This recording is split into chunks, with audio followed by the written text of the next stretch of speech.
Eu estou fazendo aqui a continuação, nós estamos fazendo aqui a continuação da aula que parou o nome não produzia.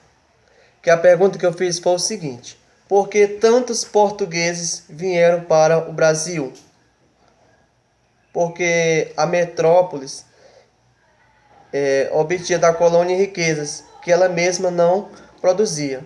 E no Brasil, quais riquezas foram essas? Primeiro foi o pau-brasil, depois o açúcar e mais tarde ouro e muitos produtos agrícolas. Viu, gente?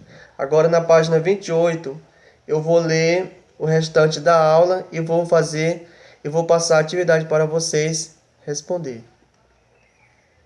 Quando os portugueses colonizaram as terras que hoje formam o Brasil, eles impuseram aspecto de sua cultura a outros grupos.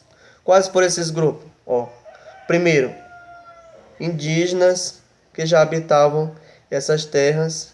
Segundo, aos africanos negros que foram escravizados. E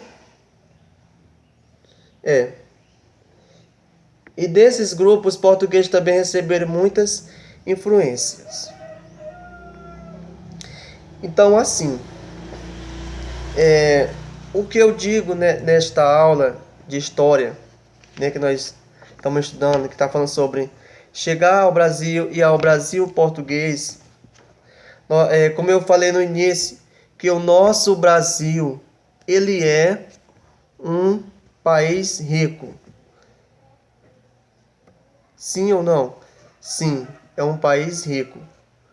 Porque nós vimos que vem pessoas de outros países para cá. Como no poema diz que veio pessoas da Itália, da Alemanha, da Espanha e de Portugal. Viu? Nós sabemos que quando os portugueses eles chegaram aqui no Brasil, eles encontraram quem? Os índios. Nós sabemos que os índios eles foram os primeiros habitantes no Brasil, que essa também é uma longa história.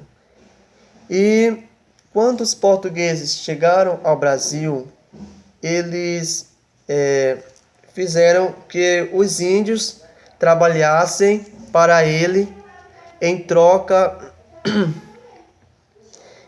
de alguma coisa, não é verdade?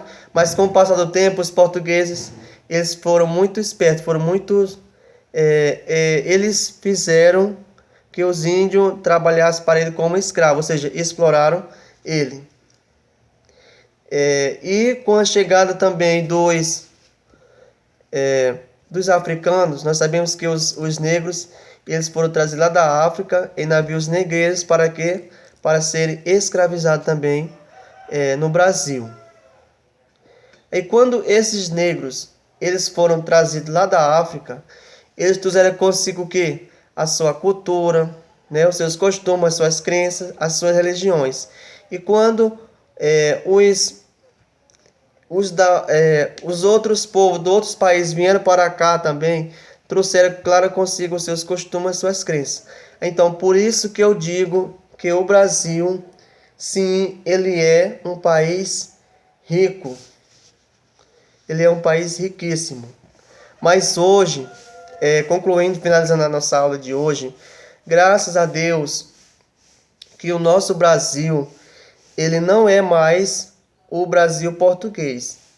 Ele agora, ele se tornou um Brasil independente. Independente de quem? O Brasil, ele é independente de Portugal. Até então, antes, o Brasil, como nós sabemos, ele era subordinado ao português. Agora, hoje, ele não é. Então, crianças, o que eu quero dizer para vocês, que hoje, vocês, nós, todos brasileiros, somos um país livre. Ou seja, vocês são livres, vocês têm, pessoal, criança, o direito de escolher o que vocês querem ser na vida, entendeu? Porque cada um de vocês tem um sonho. Você tem um sonho de ser policial, médico, deixa eu ver o que mais, advogado, enfim, vocês podem ser o que vocês podem escolher e pode ser o que vocês quiserem ser, porque hoje o Brasil, ele é um Brasil independente, porque até então, antes, ele não era, viu? Assim, é um país independente, é um país livre, sim. Nós vimos que algumas coisas, o Brasil ele se tornou livre, mas não assim totalmente, como nós sabemos, né? Por causa da... A gente vê muitas coisas que acontecem no Brasil. Mas vocês têm o direito de escolher o que vocês querem ser, porque antes, primordialmente, não era assim. E hoje, nós vimos que já melhorou bastante o Brasil como era antepassado, ou seja, quando era antigamente. Agora, no livro de história, na página 28, o que é que eu quero que vocês façam? Tem 4 questões. Que vocês pesquisem o nome. Primeiro, eu quero que vocês pesquisem o nome destacado da palavra antepassado. Quando vocês pesquisar o significado dessa palavra chamada antepassado, vocês vão pesquisar em casa o nome dessa palavra antepassado, certo? Depois vão responder essas quatro questões na página 28 no livro de história de vocês. Viu? No livro de história.